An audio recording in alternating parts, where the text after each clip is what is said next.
गुरुर्मूर्ति पूजामूलं गुरुपदम् मन्त्रमूलं गुरुर्वाक्यम्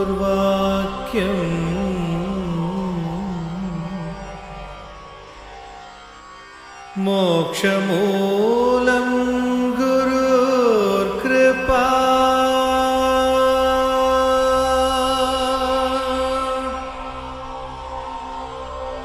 ॐ श्री गुरवे नमः।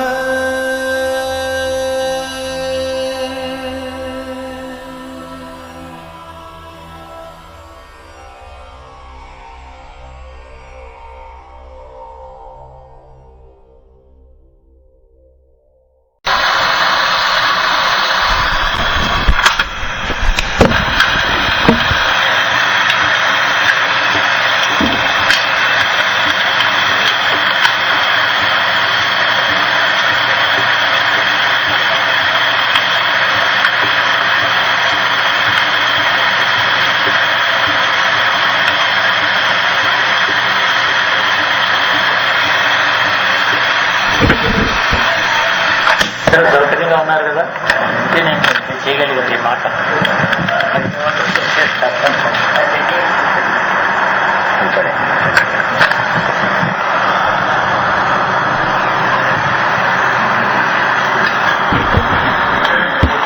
I want to come by the end of this month, probably if I can't come earlier. I may be held up at Hyderabad till the 30th. Then the most significant point in yesterday's eclipse come so many things is this is a very significant step forward for those who are interested in the self, unselfish self.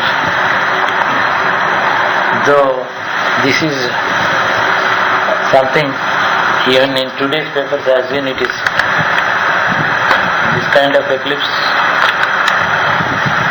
has occurred 150 years after the last one. The importance of this is if we don't use it, there is a danger of sliding back. There are certain places when you are running up the slope, where you stop, you slide down. Spirituality is fraught with such kinds of risks. So it is essential for everyone to decide upon what step one ought to take to keep himself afloat first, and then ought to swim across. Both ways.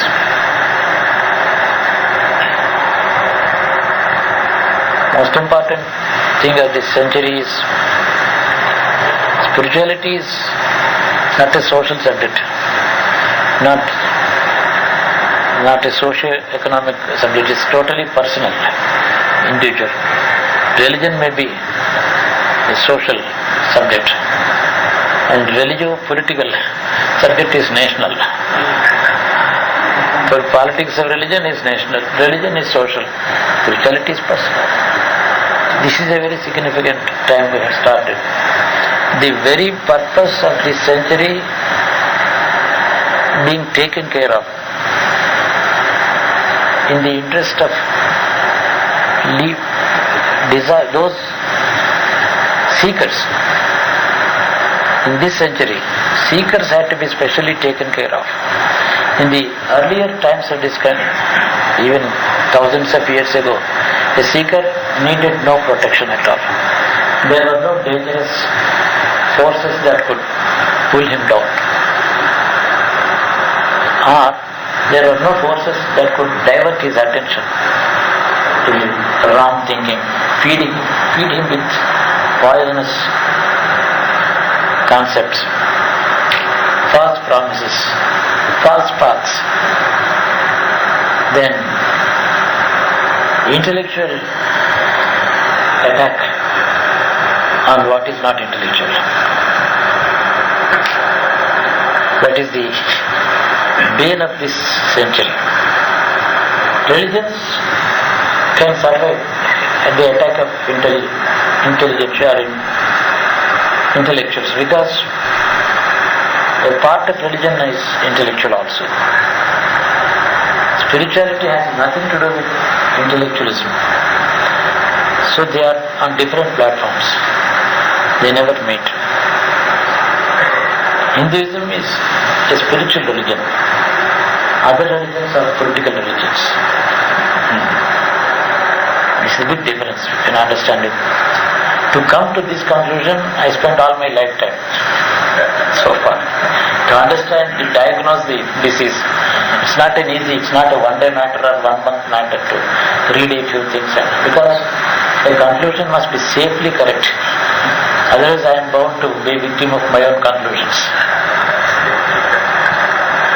If I don't conclude correctly, I will mislead myself. Develop some hatred and dislike on something and then influence others' minds also in the same wrong way if you are lending your ear to me. I was carefully avoiding this. Therefore the spirituality that is the essence and the cream of Hinduism also found markets without any reality in it. That is one reason the intellectuals started attacking anything known as spirituality in this religion. Without any substance, without any real content in it. Go on publishing magazines on Upanishads, periodicals, lectures, tours, trusts, big financial institutions and international organizations. Keep on fleeting from country to country in your own planes, all in the name of spirituality. The whole thing is justified in the name of religion, not on spirituality. Spirituality is a subject that starts on conditions of withdrawal from everything. Mourning, silence, withdrawal condition. I have no interest, not interested in it. Where others are interested in me, I will respond, but treating it as a disturbance. You should treat others' interest in you as a disturbance. But as a responsible citizen, respond. Be done with it. Never continue a conversation even 1 second more where it is avoided on any subject. Spirituality has always survived generation after generation, century after century, millennium after millennium in this country because of these inherent merits, principles that it adopted. Even now, there are no hard and fast rules that what are the rules for spirituality? Can you set down rules and sub-rules and amendments? Nothing. This is a century in which people have been misled, misinterpreting. I am not telling you that I am the only person who has understood the whole trouble and there is no one else. All the people who wrote and talked about it, things are not correct, they are ignorant. And that's not what has happened is this. In other words, there have been great spiritual leaders, spiritual personalities. The spiritual leader is a word coined by the politicians. The press people call you a spiritual leader, like the Congress leader, Telugu leader, BJP leader, spiritual leader. What is the kind of leadership that a spiritual personality give to the others? Is it a subject of leadership at all? There are no leaders in spirituality. There is only one-to-one relationship. Your Guru and is followed. Things have changed, our social conditions of living, intercontinental travel, society has changed, modern education, sciences, politics have flooded our life, filled up our life. Still, spirituality had to find its own privacy, if not secrecy. There is no secrecy about spirituality, but there is a definite privacy about it. All things, everything has its own condition to be satisfied. So what is privacy? One being with oneself. Never to discuss. And then how else can the privacy be disturbed? By reading. Somebody has already made inroads into your private chamber. Then what else? What is the use of not reading? Path of spirituality is very simple. It does not involve too much of intellectual gymnastics and lengthy, none of the trapeze in the circus arguments. The last 1200 years, literature has grown in the name of spirituality in this country. What is moksha? What is the sure path of moksha? Which God, which Siddhanta can lead to moksha? Which Siddhanta and which God are not competent to give moksha? The opposite has to be proved first. The rest is your own conclusion. Eliminate everything else except your own. That is, bhashyams have been written. Bhashyam, Vartikam, Vyakhyana, Tatparyam, Tippani, the various stages. Padavibhagam. So right from Upanishads have been there for 5,000 years. Known history. Vedas, times immemorial. Vedas have never been commented upon as a text till 500 years ago. We have never had any tradition of publishing a million commentaries on every Upanishad. Upanishad itself was enough, no comments on it. Translated from one to one. So in this complexity of materialism entering into the spirituality has fled. It lived in forests, it was brought into the towns, press, newspapers, printing, periodicals, ashrams, castes, and institutions, enormous size. In this process, the first casualty is spirituality itself. Well, if you have to understand the meaning of an Upanishad, because it is written in Sanskrit, I don't know the word meaning, simple tathparya, basic meaning of it, without comments is quite enough. But your subconscious and conscious can comment on it if you keep silent. But not asking the most competent authority within,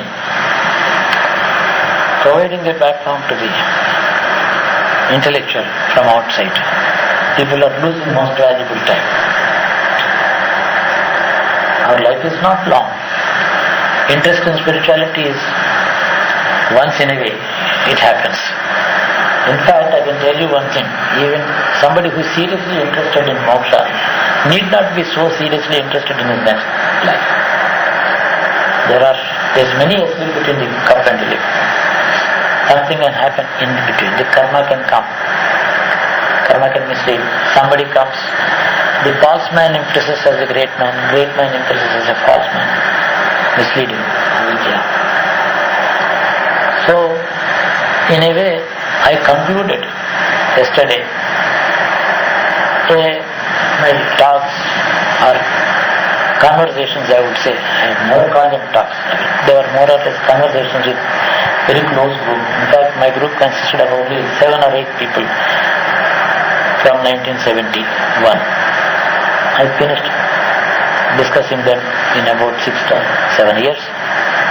The writing is not mine, it was theirs. Discussion is very necessary because doubts are bound to arise. But if one can withstand the power of doubts from within, for a while it is automatically cleared. Clouds gathered in the sky, you can't drive them away. Wait for a while, there is a wind coming. Blows it away. It is part of nature. Nature has been protected. There is one force that is protecting the seeker day in and day out when he is wakeful or asleep or in a state of dream. Even when he is sleeping, the protector is watching. But he sees to it that he is not falling to the ground and going to smithereens. He sees to it. But the idea is, the first fundamental requisite is to apply to him for protection. Apply to him for protection, then you are in his care, no one else's care. Simultaneously being in the care of half a dozen people, like my income tax matters, he is seeing my legal matters, he is seeing it. We have so many subjects and so many caretakers. There is an income tax consultant, like Gopi. Somebody else who is medical consultant. Among the medical consultants there is a cardiologist, there is a nephrologist, there is a neurologist, there is so many. So, entrusting oneself to half a dozen caretakers, it is no one's exclusive responsibility, therefore, is equidistant from all caretakers. That's the reality. One caretaker, you are closest to him, you are in his heart, you are in his lap, in his palm. Remember, the very purpose of this creation is to take us to him. The purpose of creating this new world is not to allow you to go on suffering in ignorance and mistakes. The idea is, let people come to me. I will take care of them. But I am not here to tell him, before he is ripe enough to seek me, come, seek me. He would not say, because he would be mistaken to be a political agent. He is sure to misjudge the reality as unreality. So a ripe stage has to be arrived. That stage is taken care of. This century has drawn the seeker's attention to a dozen institutionalized concepts clashing with each other. This is not the only first thing that has happened now. It is not the first time. In the last 12 centuries this has been the case. After Buddhism, there was no reply to Buddhism for some time. When Adi Shankaracharya was born, within 2 centuries of Buddha, in the 3rd century BC, and he took care to see that there is only one Brahman, and let people understand this, to drive home this truth to a few seekers and asking them to spread it. When this Adi Shankaracharya came, nearly 1,000 years later, meanwhile people were spreading the message to the seekers. There were no arguments. Brahma Sutras were not commented upon. Brahma Sutras or Upanishads are not commented upon at all. There was no, you say something, there is somebody who is opposing it. I have written a volume establishing Advaita. It is certainly an inviting provocation for somebody to say no about it.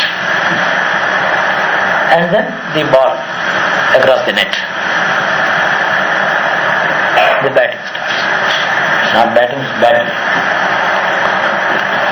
This continues. Today, the seekers, those seekers who will depend on their judgment, intellectual acumen, level-headed, conclusive opinions, if they are depending on this, he is torn to pieces by 10 intellectuals. Do not even depend on your intellect. Judgment. Listen to everything if you must, if you can't help it. But keep your attention to yourself. This is the seeker. Gita was not commented upon. The name Prasthanatraya was not known earlier. Bhagavad Gita, Upanishads, Brahma Sutras, these three are known as the Prasthanatraya. How much of literature has come into existence in the last 1200 years? And if all our ancestors could do well without these, are we doing better, doing far better with these things? I am not declaring any great scholars' comments and other. I know what they are. Many of them are honest at heart, but ragged by their own intellect. They cannot help their own intellect. Shastra, logic. As if the existing logic of the ancient past was not sufficient, Bengal contributed a new logic system in Navadvip. It came 5 centuries ago, and it provided beating sticks to all quarreling sections on Vedanta. Definition of moksha, source of moksha, condition after moksha, condition before moksha, define avidya. The logic has been developed to such an extent that a Shastrajna, Tarka Shastri can prove to you that this is not a wall. You will have to accept it and pay him 1,000 rupees for that illumination. Tarka Shastram has developed to that extent. How?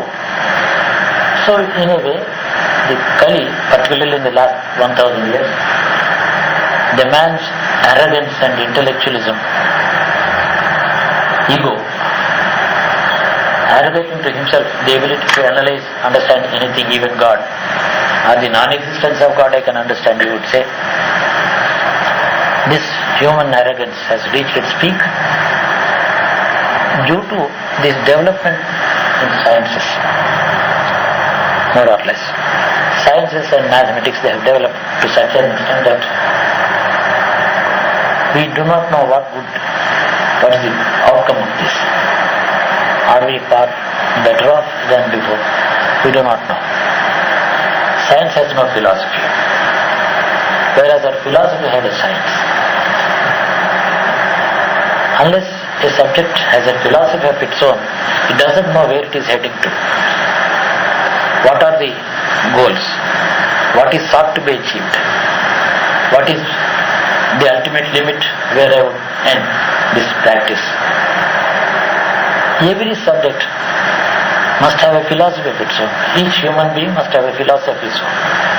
My philosophy is to earn well, enjoy my cup of life to the brim, and then not think of anything. This is my philosophy. Perfectly alright. He works in that direction. But if he has to make a U-turn in the old age, it's the most dangerous fall, because he regrets the entire life. One could be feeling miserable about oneself. So, coming to this present thing, I have prescribed the Omkar about 1800 times in 1 hour. Silently, you don't have to. Between Om and Om, there should be stop, full stop. That will give you, because the greatest qualification that you have is you are a seeker. That's all about it. You have applied for it. God is not asking you for your biodata and papers published. He is not selecting anyone. He has neither selected or elected. He has not elected anyone to guide the human race. People think God is in the habit of electing 1 or 2 individuals occasionally in 1 in 2,000 years and ask them to guide the humankind. He has never cared to elect anyone. He has never selected anyone as qualified or unqualified. Prophetism is the is based on being elected by the God. That has not been the case in the Aryan culture. We have hundreds of rishis, sages and jnanis, brahmajnanis. They have never tried to say, I am here to guide mankind. This has the authority of the Brahmadeva. Ish Parameshwara. The Brahman is like this. The Upanishads say this. It has not even compelled anyone not to bother too much about materialism and come away from materialism, run away from the materialism, join the school of spirituality. Here is something to guide you. In fact, there was no invitation to spirituality. The bane of today's materialism is invitation to spirituality and competitive efforts to claim numbers. That has not been the case. With all due respect for all the great men who have been writing, one thing is certainly to be acknowledged is, at least even on an intellectual basis, those who are not even intellectual in spirituality, they have propagated to the world that there is some subject like this. The competency to guide an individual may be there, may not be there. But in a world of intellectualism, they have done their bit. For what it is worth. It is not for the honest seeker to be led by that literature. That's what I... Everything serves its purpose. Even the poison has a medicine. In times of emergency, where correctly applied.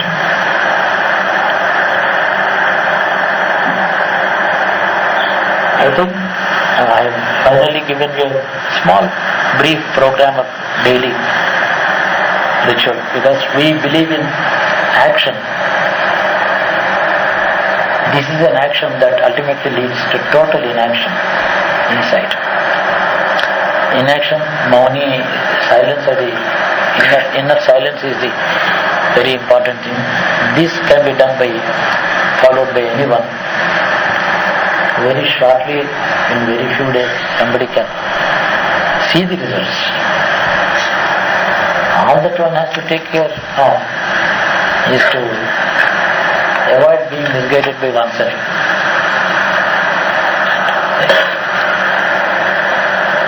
This is one thing.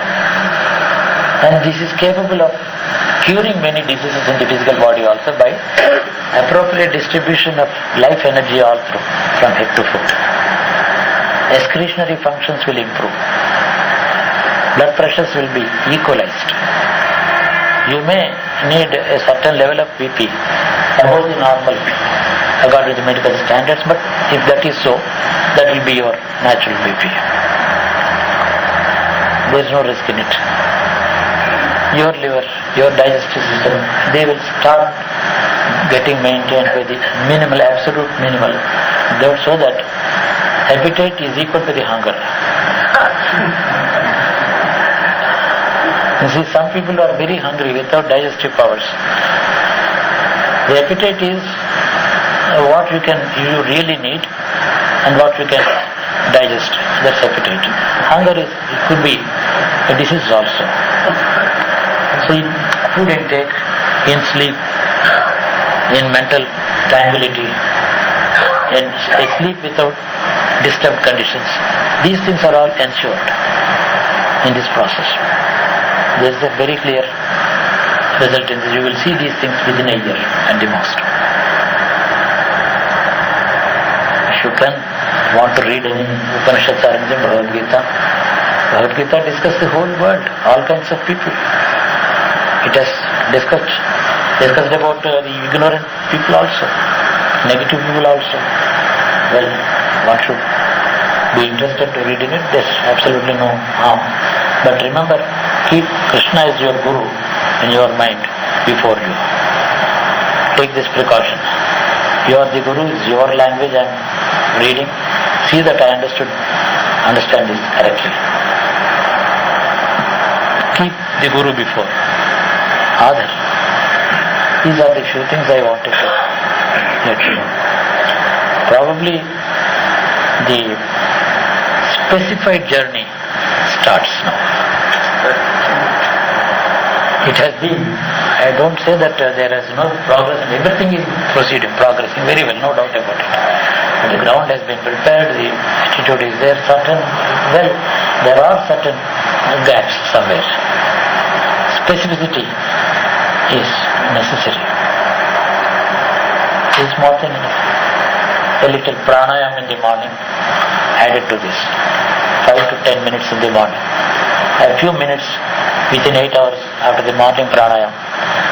5 minutes if you do pranayam in the morning, before you complete 8 hours, do pranayam for 2 or 3 minutes again in the evening. So ideally it is 4 times in 24 hours. Even 3 minutes, 5 minutes pranayam. No measure of it. Take full breath, leave it. And then even while breathing in, chant the Om mentally. Even exhalation, retention. Don't bother about time. Comfort, convenience. These are very important. Even posture is not important. What suits you? The time. Eat what you have to eat, what you like to eat. Do not impose any restrictions on your likes and dislikes about food, clothing and the type of house you want to live in. Don't have to deny yourself anything. The moment you try to ban something from your routine, you have given too much attention to it. That's the meaning of it. It will be alright. So, 7:30 you have to leave here. That's enough. It takes only 15 minutes from here to reach the station. Everything will be alright. 8 or 8:15 the train arrives. 7:40. They can reach. Leave it 7:15. It only take 15 minutes time. Up to 7:15 you can be safely. Meanwhile spend about 20 minutes eating.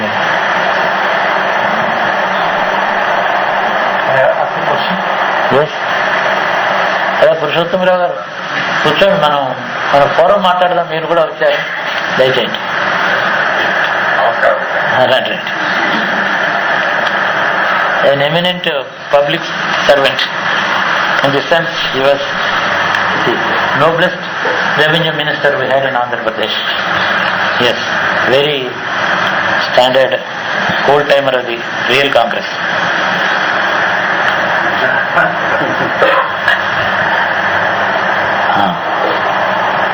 Yes. You said God does not select or elect. What about the avatars? Avatars are separate things in the interest of humanity, where there is a trouble, where humanity cannot help itself. There is a divine intervention. And that's about dharma, not spirituality. Is there no difference? It's obvious. God has never taken any avatar to spiritually guide the people. No, has never been. Krishna is an incidentally a spiritual teacher, but he is a political leader. Political leadership for dharma. Teachers were born, inspired by the God, as instruments of God. They are no more important than the pen in the writer's hand. The pen no doubt writes, but is it the author?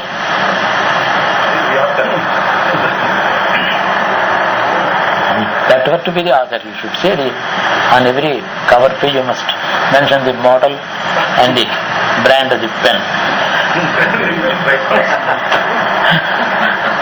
Other, there is no other.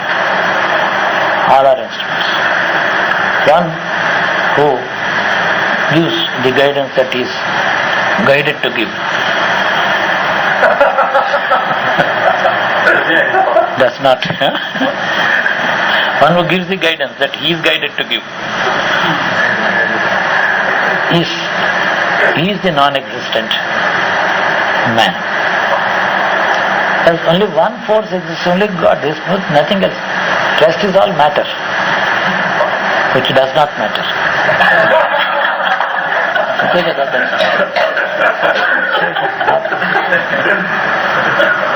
Spirit that matters, isn't it? One more? Huh? One more?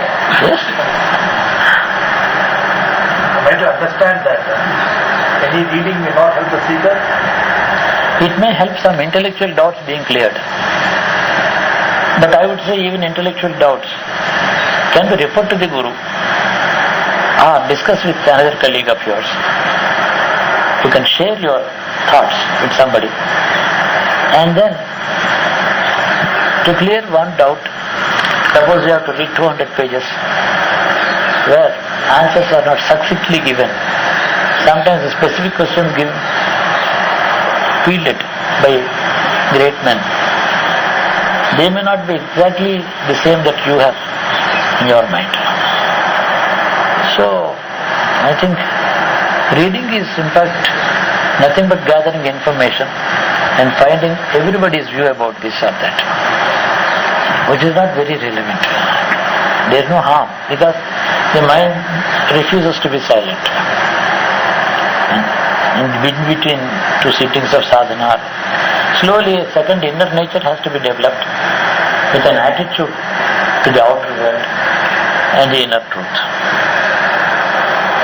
When you open your eyes, look at the whole world, think only of material living, what I can do for others, what I should not do for myself.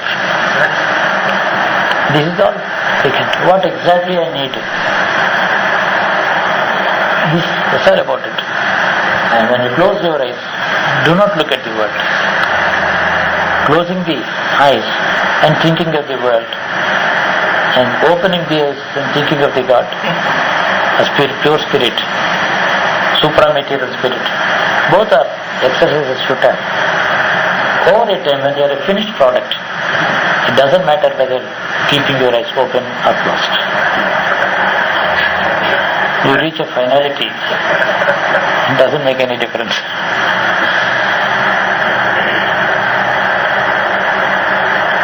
Yes? This kind of a dhyana, I think is done with your eyes open also. Because Jnanam has forgotten the fact that the eyes are open. The meditation has ignored the eyes. It is incidentally open, not deliberately or a practice or a country, no.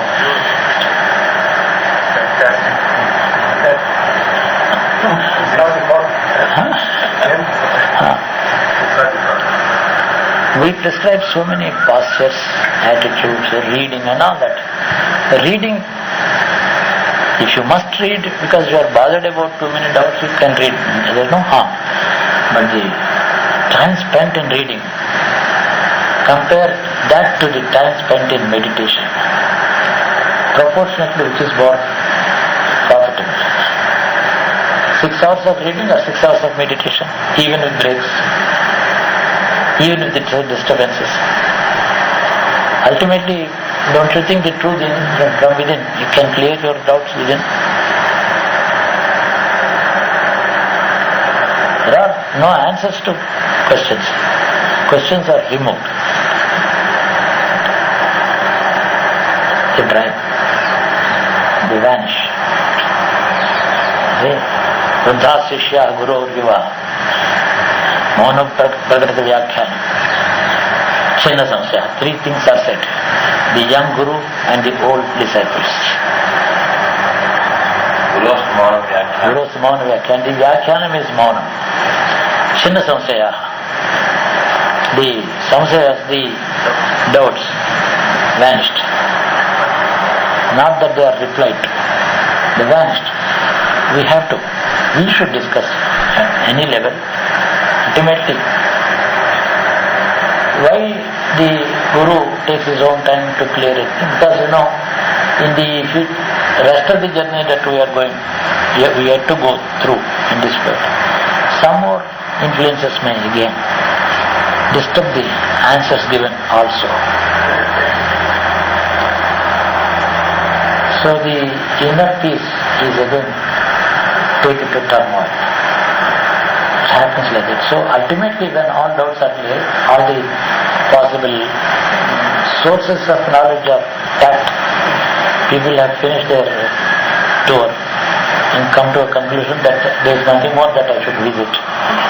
Then, even if there are doubts, they can be removed by the ultimately by the Guru. And that's what it is. Guru is only another name for the truth, the God.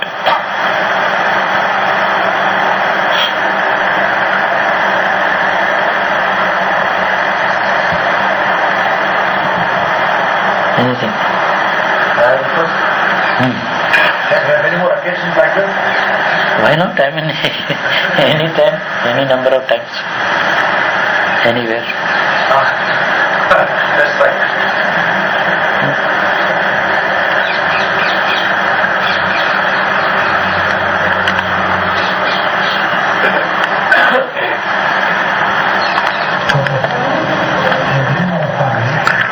ఇంతవరకు చెప్పినది 17th July 2000 గురుధామ్ Warangal